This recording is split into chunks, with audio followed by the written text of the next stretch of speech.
Section 1. In this section, you will hear a conversation between a visa officer and an applicant. First, you will have some time to read questions 1 to 5.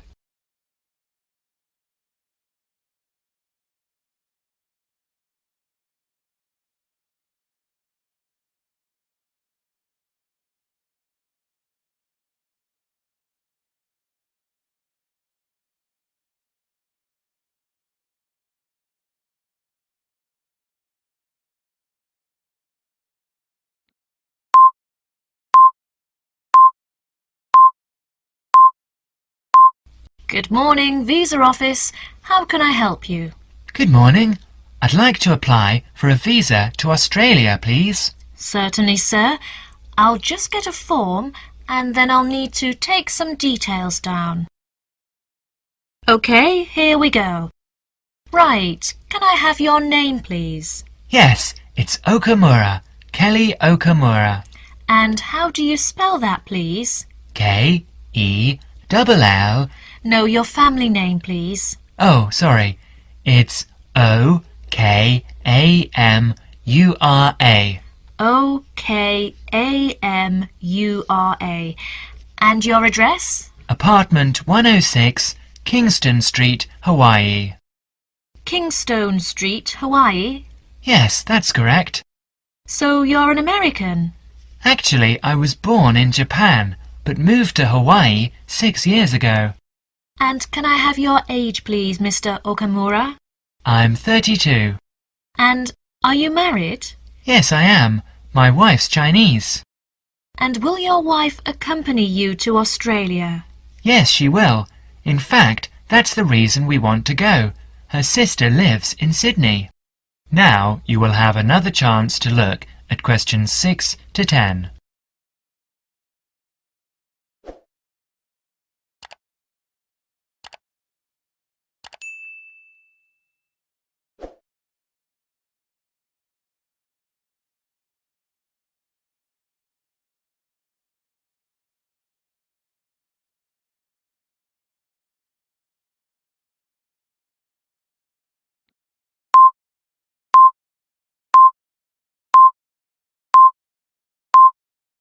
As the conversation continues, answer questions 6 to 10. Do you have any relatives living in Australia? I used to have an uncle, but he died several years ago. Now there's only my sister-in-law and my wife's cousin. So the purpose of your trip is to visit your wife's relatives, am I correct? Well, not exactly. Mainly because I have my own trading company and I will be looking for business opportunities. Although I do want to do some travelling as well. You know, see some of the sights, that sort of thing. Although I don't intend to work in Australia. And your wife, what will she be doing? She'll be studying English. She wants a student visa. And how long do you plan to stay? About 1 year, I guess. Well, I'm afraid a standard tourist visa is only valid for 30 days. Although in your case, we can issue you with a business visa. Business visas last for 6 months, but you will be able to renew it. We can give your wife a 12-month visa, though. 6 months is okay. So what do I need to do now? Come along to the office any time during weekdays, but it must be office hours. We close at 5:30. And bring along 2 passport-size photos, and your passport, of course. Your wife will also need 2 photos. So that's 4 passport-size photos in total. Okay. Thank you for your help. Bye. Bye. That is the end of section 1. You will have half a minute to check your answers.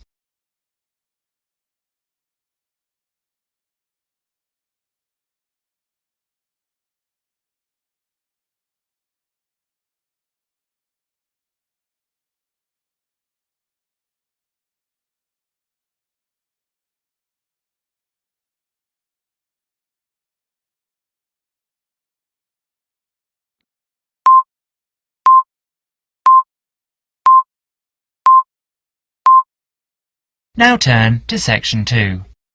Section 2. You will hear an informative talk given by Michael on how to keep out burglars and keep your home safe. Before you listen, you have a chance to read questions 11 to 20.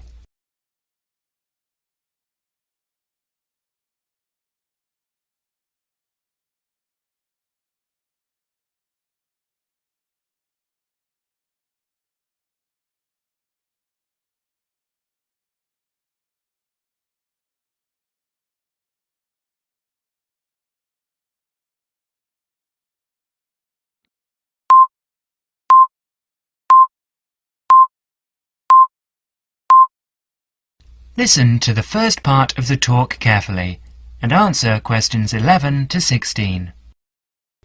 Keep them out. There's no fail-proof way to keep out a burglar, but every little bit of deterrence helps.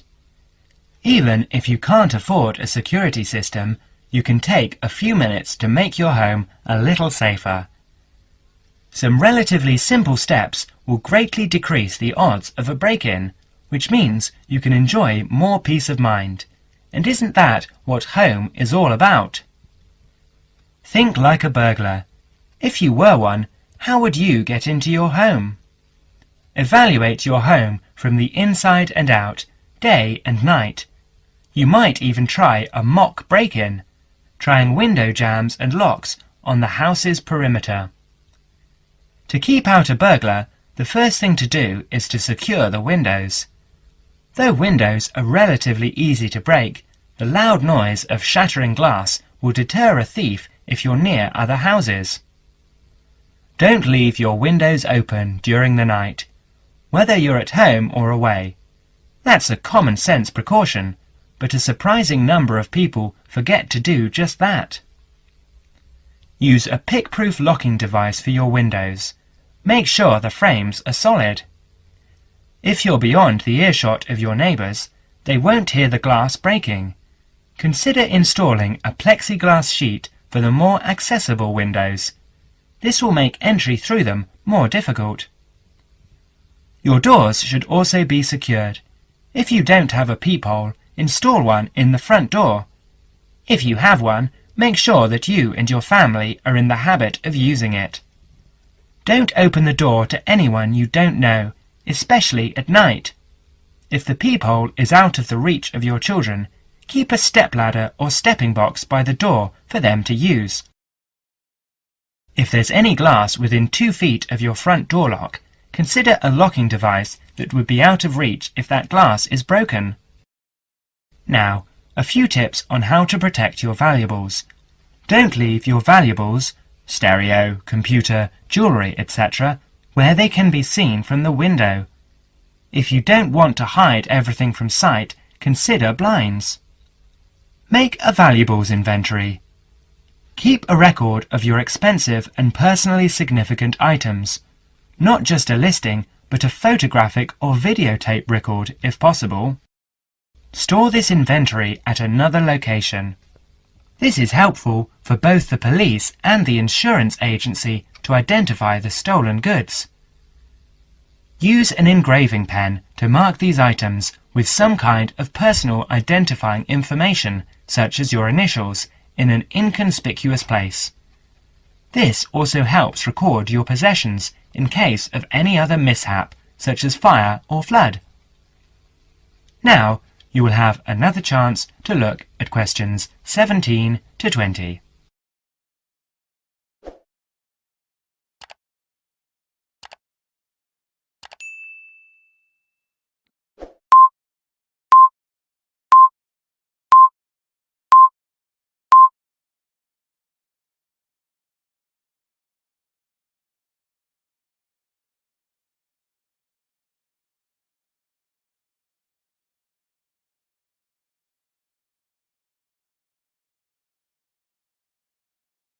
As the talk continues, answer questions 17 to 20.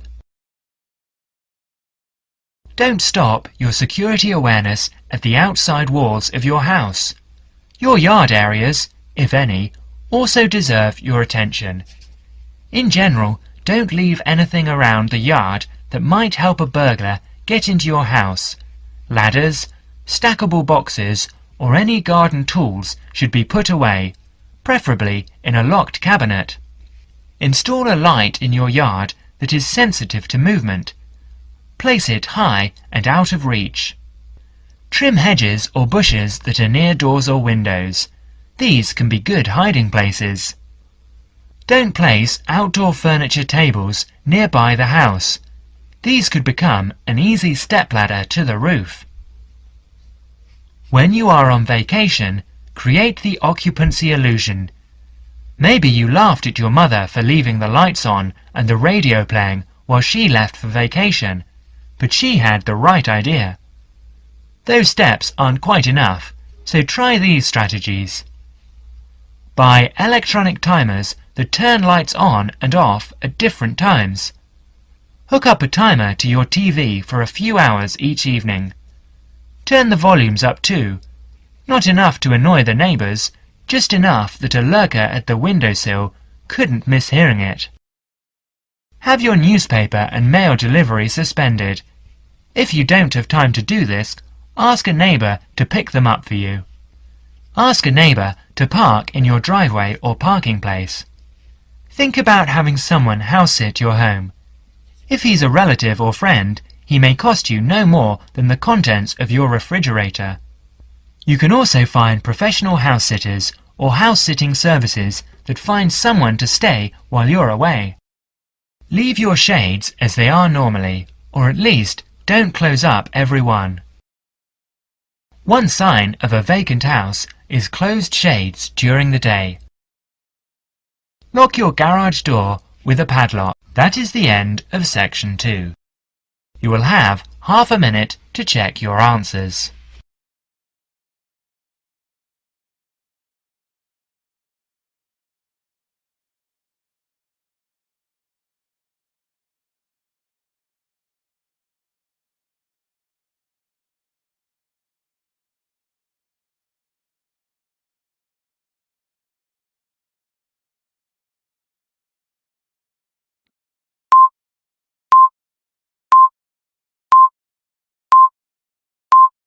Now turn to section 3. Section 3. In this section, you are going to hear a conversation between Anne and Merton. In the first part of the conversation, they are talking about the commands of training dogs. First look at questions 21 to 25.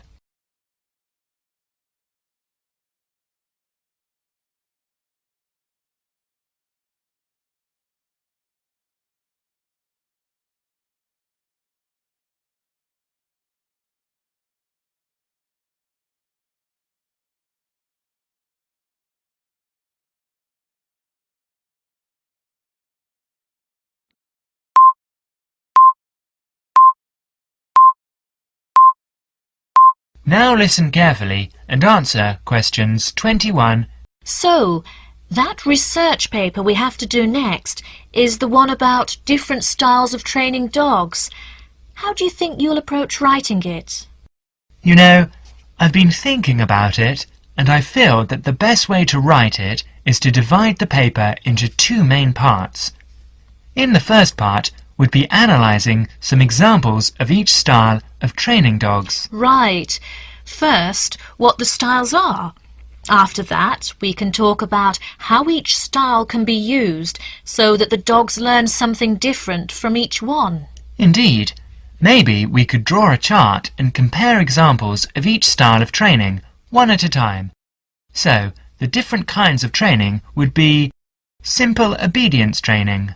There you would have things like teaching them to sit or stay in one place, and so on. Right.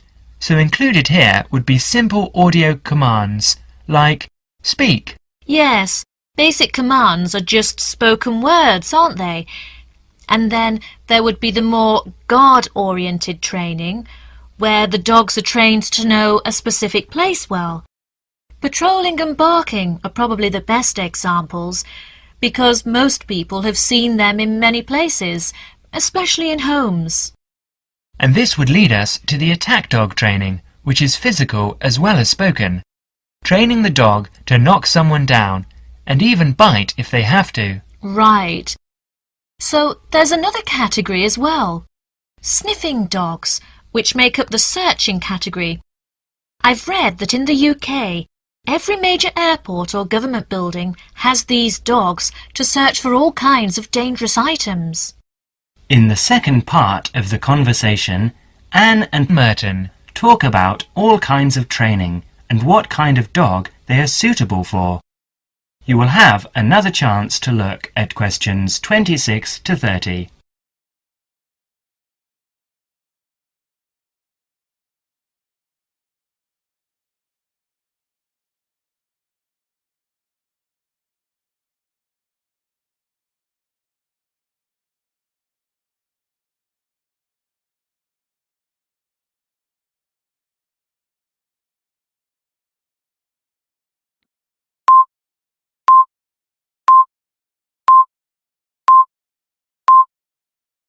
listen carefully and answer questions 26 to 30. I can believe that. Well, we have a good list to build on. We're finally getting started now, so let's try to figure out when each type of dog training should be used. I guess we can start by trying to figure out the best situation for each type of dog training. What do you mean? What I mean is whether each type of training should be used with different kinds of dogs. We could use basic obedience training, for example, and ask whether it's more useful for a small dog, a medium-sized dog, and so on. In this case, I'd say obedience training is best with small dogs because they tend to get excited easily, and this will help keep them out of trouble. OK, that makes sense. Then, let's look at physical training. Even though some people think it's ideal for every breed of dog, I think it's better suited to the larger kinds. Small dogs usually just aren't smart enough to understand the physical commands, and they can even get hurt from them. The specialized sniffing training is the same. I think it's better with the more intelligent breeds of dogs, and it's hardly ever useful with really small dogs. Attack training, however, can be useful for every kind of large dog as long as the dog is treated well and given a lot of attention and care. All right. And what about guard training? Barking is an ideal way for small dogs to guard a home. I know they aren't big enough to stop a person, but making some noise is often all a dog needs to do. Other kinds of guard training, like biting, though, are different. I'd always plan to teach that to a smart dog, giving them a chance to use their brains and defend their homes. I'd have to agree. Trainers often just teach large dogs to bark at a person when they think something isn't right. But if the dogs know how to use physical skills in a bad situation, they could save their owner's life someday. Yes. I suppose that different people would have different needs for their pets. Right, and different trainers would recommend different methods for different breeds. That is the end of section 3. You will now have half a minute to check your answers.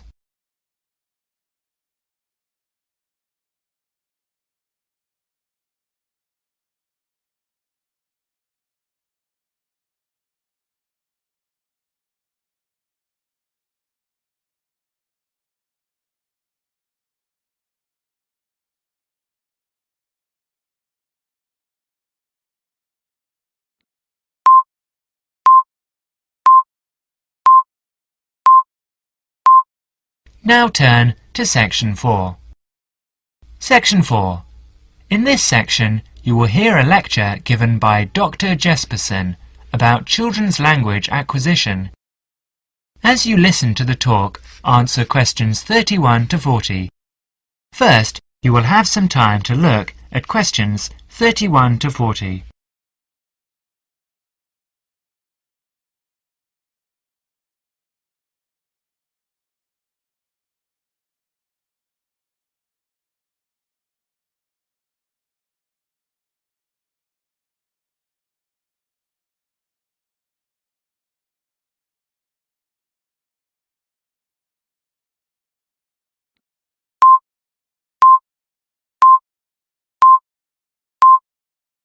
Now listen carefully and answer questions 31 to 40.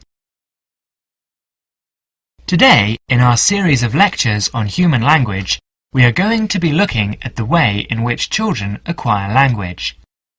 The study of how people learn to speak has proved to be one of the most fascinating, important and complex branches of language study. So let's look at these three features in turn. Firstly, why is it fascinating? This stems from the natural interest people take in the developing abilities of young children. People are fascinated by the way in which children learn, particularly their own children. Secondly, it is important to study how we acquire our first language, because the study of child language can lead us to a greater understanding of language as a whole. The third point is that it's a complex study, and this is because of the enormous difficulties that are encountered by researchers as soon as they attempt to explain language development, especially in the very young child. In today's lecture, we will cover a number of topics. We will start by talking about research methods. There are a number of ways that researchers have investigated children's language, and these include the use of diaries, recordings and tests, and we'll be looking at how researchers make use of these various methods. We will then go on to examine the language learning process, starting with the development of speech in young infants during the first year of life. This is the time associated with the emergence of the skills of speech perception, in other words, an emergence of the child's awareness of his or her own ability to speak. We will continue with our examination of the language learning process, this time by looking at language learning in the older child, that is, in children under 5. As they mature, it is possible to begin analysis in conventional linguistic terms, and so, in our analysis, we will look at phonological, grammatical and semantic development in preschool children. In the second part of the talk, I would like to review some educational approaches to the question of how linguistic skills can be developed. In other words, how can we assist the young child to learn language skills at school? Initially, we will look at issues that arise in relation to spoken language. We will then look at reading and review a number of approaches that have been proposed in relation to the teaching of reading. Finally, we will conclude today's talk with an account of current thinking about the most neglected area of all, the child's developing awareness of written language. That is the end of section 4. You will now have half a minute to check your answers.